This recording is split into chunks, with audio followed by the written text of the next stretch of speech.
I have been accepted to do my Masters of Law at Cambridge.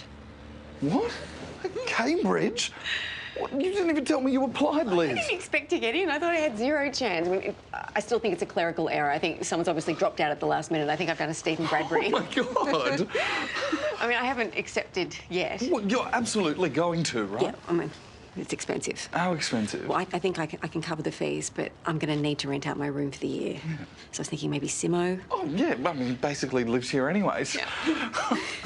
God, for a second I thought you were going to tell me you were running away with Stuart or something.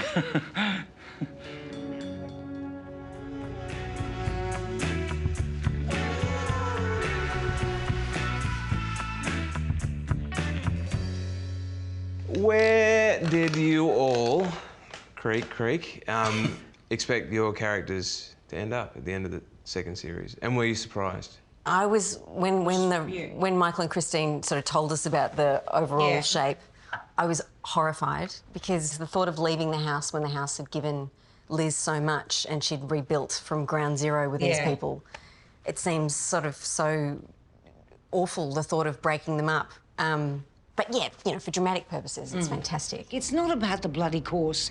What? I thought You it was. admitted it to Harry. It's all Stuart. He puts these ideas in your head. Look, I get it. He's a sexy unit. I made this decision on my own terms. Did you? Yes. And I came to you for understanding. Well, I don't understand it. And I have had nothing but judgment. Well, how do you expect me to feel? I was there the last time he upended your life and broke your heart. What about because your journey was really clocked towards the end of the series, I thought. I didn't think that his relationship would sort of be as tumultuous as it was, especially at its end.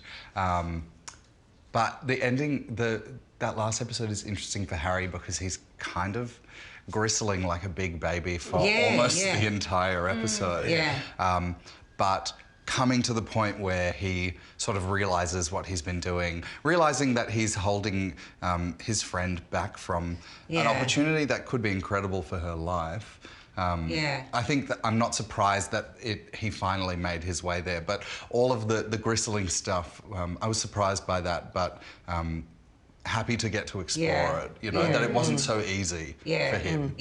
Well, maybe when you've been in a relationship a bit longer, you'll understand. What's that supposed to mean? You've been in love for about 5 minutes, Harry. It's not the same.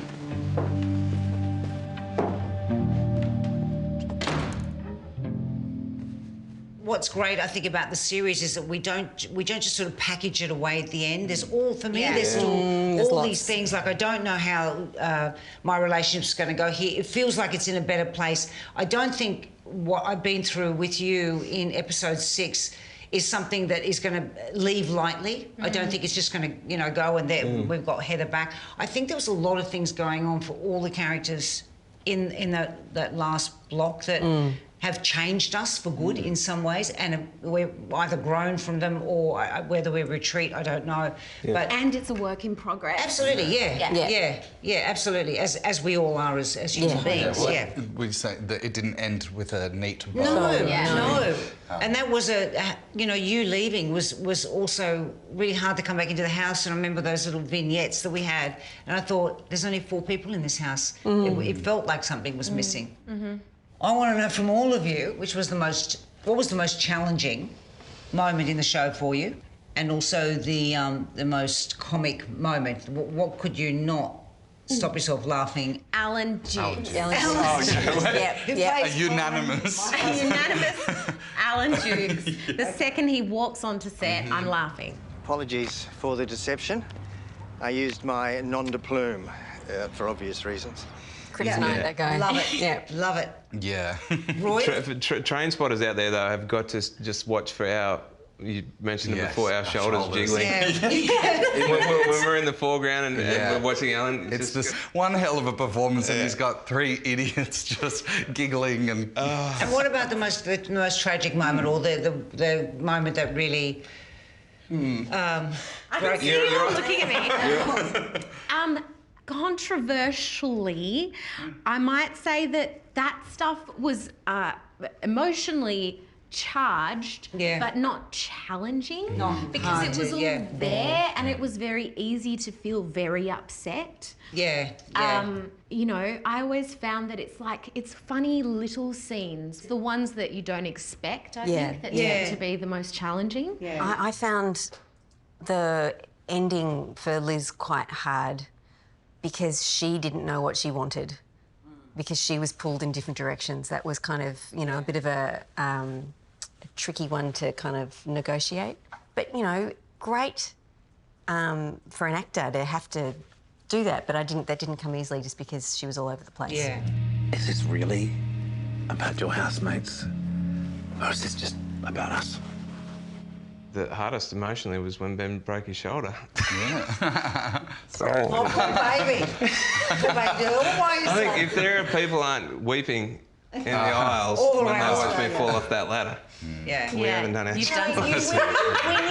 When you thump your shoulder, that is one of the most gut-wrenchingly raw, horrific moments that just destroyed me. Little moments that sneak up on you, like when you see Stuart in the first episode and the way Kat, I'm not going to try and repeat it, but it's like this moment of heartbreak almost. It was little things like that because they're so real, and you see, because they're little moments that you might capture in everyday life because they're sort of not hugely dramatic, but little moments like that. I think for me, maybe it was after Xavier had listened to the voice messages that Harry'd left him, and then Manju walks in and hears him, and then that kind of felt like, you know, as a performer, felt a bit like I was dealing with a circus, and so it was hard for me to do that and not feel like I was trying to oversell it or over the top and trying to balance the ridiculousness of that, but be as truthful as possible.